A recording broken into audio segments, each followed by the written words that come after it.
10 days ago, as Israeli families celebrated the Sabbath and a Jewish holiday, Iran's terrorist proxy Hamas launched a barbaric surprise attack against Israel, killing at least 1,400 Israelis and 30 Americans. Hamas fired thousands of rockets at Israeli cities and then infiltrated communities to massacre mothers, fathers, children, and grandparents. It was the deadliest day for the Jewish people since American GIs liberated the final concentration camps of the Third Reich. Hamas terrorists raped women, paraded corpses through the streets, and posted their crimes on social media.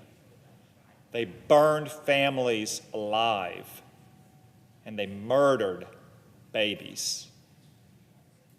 In this time of horror and grief, my prayers are with the people of Israel, and I know I'm not alone. Upon hearing the dark news last Saturday, God-fearing Americans across the country knelt in prayer for the people of Israel. I believe all Israel was uplifted by the prayers of our people for theirs that day. But like Israelis, Americans don't remain on bended knee for long. And let me remind you again that Hamas also massacred 30 Americans and may hold as many as 13 hostage, making it one of the worst terror attacks against America in recent times. We have to avenge those deaths and do everything possible to bring those missing Americans home. We stand squarely with Israel and its objective to destroy Hamas, not only as a terror group, but as a governing entity and a social movement. But Hamas did not act alone, and it shouldn't pay the price alone. Hamas wouldn't exist at the scale and savagery that it does without Iran. Iran funds Hamas's political organization in Gaza. Iran assisted Hamas in manufacturing the rockets and drones it used on the October 7th attacks. And Iran trained many of the Hamas terrorists who organized and executed these attacks. Most damning, according to the Wall Street Journal, Iran's Islamic Revolutionary Guard Corps helped plot the attack against Israel. And Iran's foreign minister even attended meetings with Hamas and the IRGC to discuss the attacks. Yet President Biden could soon hand the terror regime in Tehran another $6 billion in cash. Joe Biden has already given the Ayatollahs $90 billion through his lax enforcement of oil sanctions and his unfreezing of Iranian assets. Tehran has predictably used this Biden bonus to strengthen its military and arm its proxies. Just last year, Iran doubled the budget of the Revolutionary Guard Corps, the shock troops of its terror regime, and it more than tripled its support for Hamas's military brigades. Worse, since President Biden took office, Iran and its proxies have attacked American troops more than 83 times. It has armed Russia in its war in Ukraine, and it has helped orchestrate the worst terrorist attack since September 11. The last thing we should do is give Iran another $6 billion in a dangerous ransom payment for American hostages. Under public and congressional pressure, the Biden administration purported to delay the release of this $6 billion in concert with Qatar, where the money is now located. But color me skeptical of a quiet understanding between a soft on Iran Joe Biden and a soft on Hamas government of Qatar, especially since the administration refuses to freeze the funds and reserves the right to release the $6 billion at any time without notifying Congress or the public. And even more especially since the Qatari Prime Minister and Foreign Minister stood on a stage last week with the Secretary of State and said in Arabic that there were no changes to the agreement under which Iran could access the $6 billion. That's why Senator McConnell and I have introduced a simple bill to prevent President Biden from making this $6 billion payment to Iran. it rescinds the sanctions waiver issued by Joe Biden and Tony Blinken, locking down those funds and preventing the Iranian regime from withdrawing them.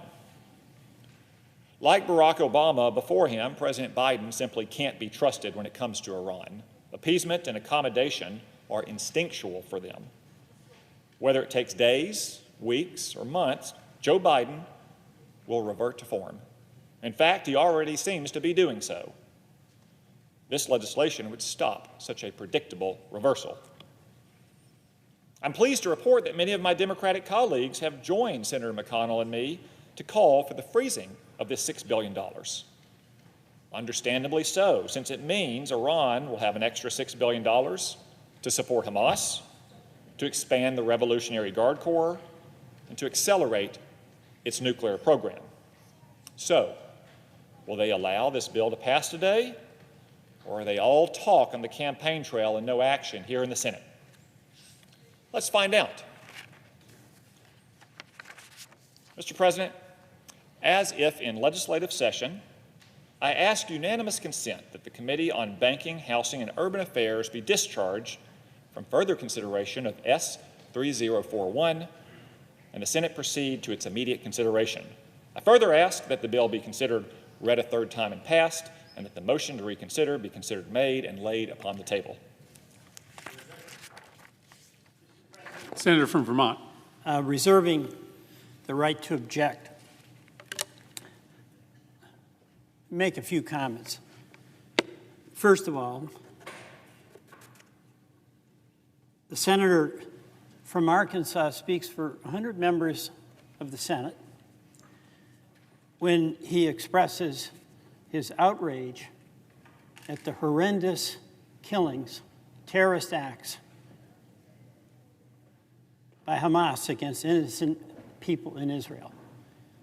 The worst attack and suffering in Israel since the Holocaust. So the senator from Arkansas speaks for every single one of us. Second, and his characterization of Iran as a malign actor, their association with Hamas, Hezbollah, the attacks they had on our soldiers when they were in Iraq. I believe the senator from Arkansas speaks for all 100 of us. He certainly speaks for me. And I want to salute the senator for the time that he has spent during his service in the Senate, alerting America to the threat that Iran faces. But I object for the following reasons. First of all, this president, President Biden, made a tough decision that presidents before him had to make, including President Trump, about using the power of the office to bring back hostages who were viciously detained, cruelly detained, in this case by Iran. He made that decision, and with the help of Qatar, we were able to bring 5 American hostages home. That is a tough decision. But I would disagree with my colleague when he says that decision in any way indicates weakness or lack of resolve on behalf of President Biden towards what is happening and has happened to Israel. There is no better friend to Israel than President Joe Biden. He has been an ally, supporter of Israel throughout his time of service in the United States Senate, as Vice President, and as President of the United States. And I do disagree, but this is not the time to get into the debate about the senator from Arkansas's characterization of some of the intelligence about what was the role of Iran in what just happened. It's a debate for a separate time. I also want to disagree with the characterization that this is more money that is going to go to Iran. When this was being negotiated, there was great care given to the fact that this money had to be fenced off so that it could only be used essentially for humanitarian purposes. And I'm talking about medicine, medical devices, food, and agricultural products. And let's keep in mind that, yes, we have an adversary in Iran with the Ayatollahs, with the Iran Revolutionary Guard. But there are Iranians who are suffering and who do need medicine. And our beef is not with the people, it's with that government.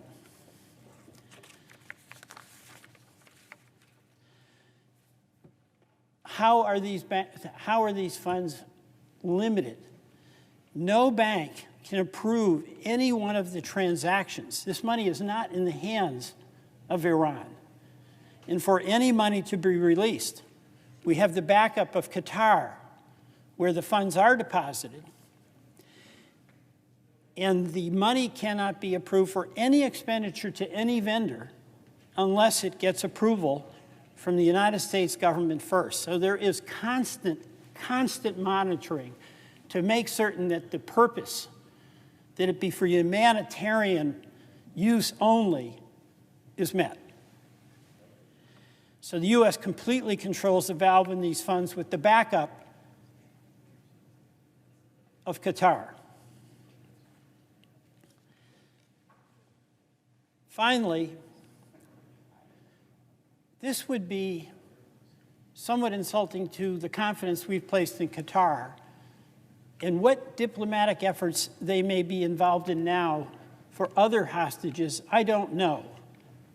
But we want to express confidence in Qatar that has assisted us to bring five Americans home.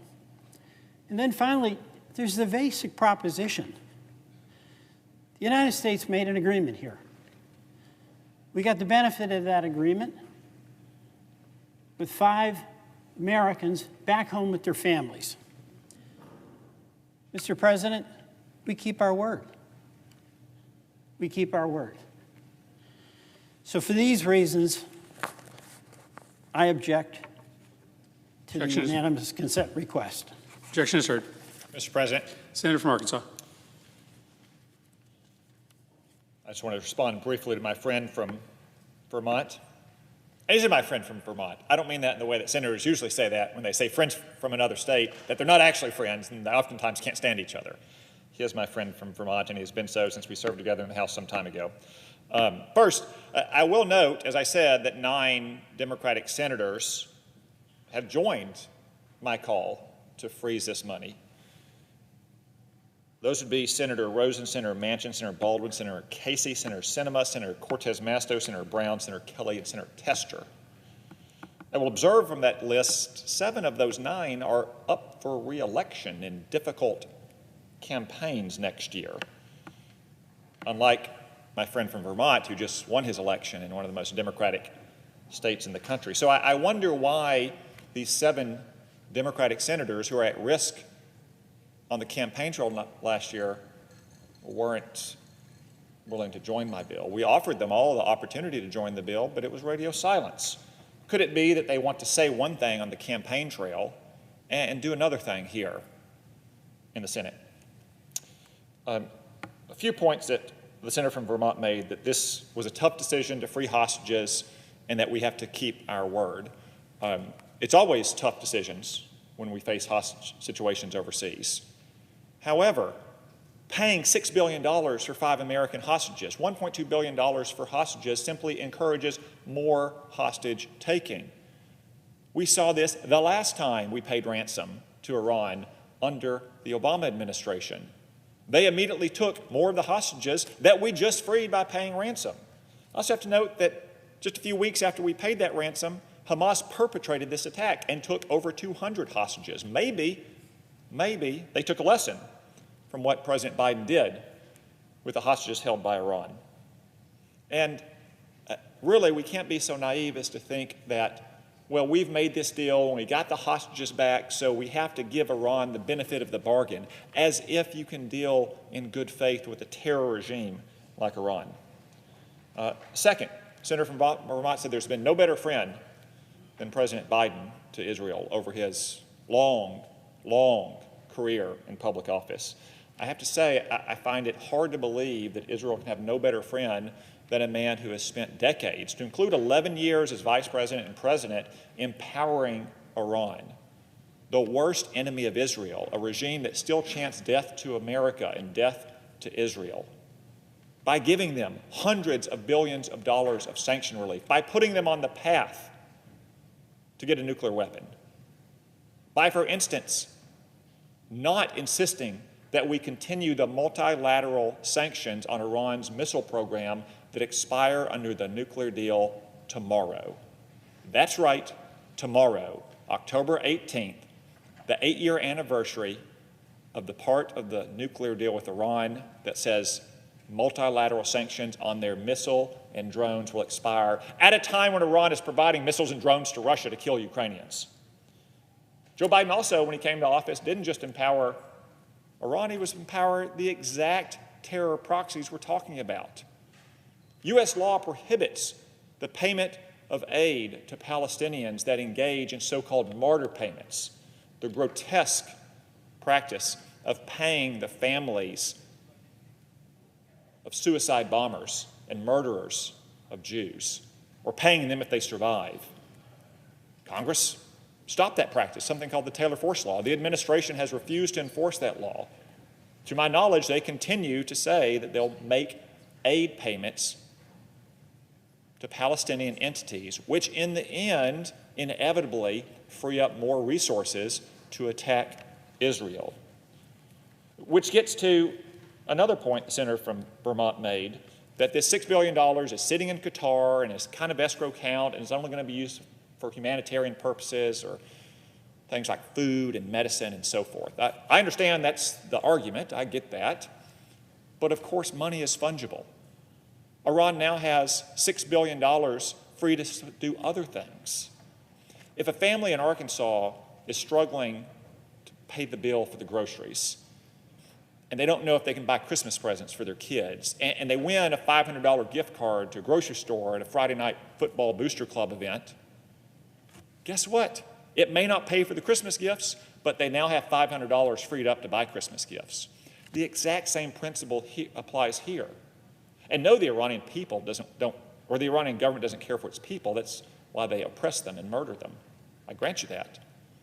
But they also need some kind of social stability to maintain their grip on power. So yes, it is a direct benefit to the terror regime in Tehran that they get $6 billion for things like food and medicine that frees up their finances for other activities, like supporting Hamas and supporting Hezbollah and supporting the proxies in Syria and Iraq that have attacked Americans more than 83 times.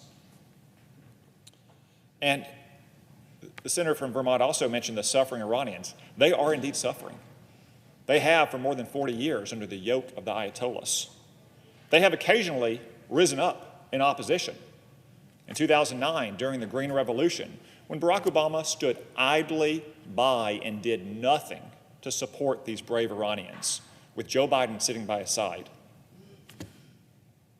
Where was he? Was he caught flat-footed? Was he naive? Was he an inexperienced president in his 5th month in office? No. He didn't support the Iranian people when they were rising up against the Ayatollahs in the summer of 2019 because he prioritized above all else atoning for America's sins against Iran in his mind and procuring a nuclear deal that would elevate Iran to a regional power that would balance off against our friends in Israel and the Arab nations so we could exit the region. And that's the exact policy that Joe Biden has pursued in his nearly 3 years in office as well. There's been uprisings in Iran for over a year. Where's the administration been to support them? And I would just say finally, the point about the intelligence on whether Iran had foreknowledge of these attacks, was involved at all in planning them. I think there are disputes about that. I find it very skeptical that an organization that gets more than 90% of its funding from Tehran would launch an attack like this against Israel without Iran at least tacitly blessing it, but also say to the point of analogy.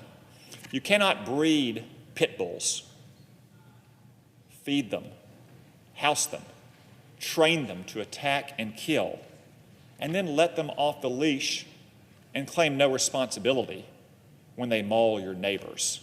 That's exactly what Iran has done with terror groups like Hamas and Hezbollah and militias in Syria and Iraq. So I regret that my friend from Vermont drew the short straw to come down here and object on behalf of his vulnerable Democratic colleagues.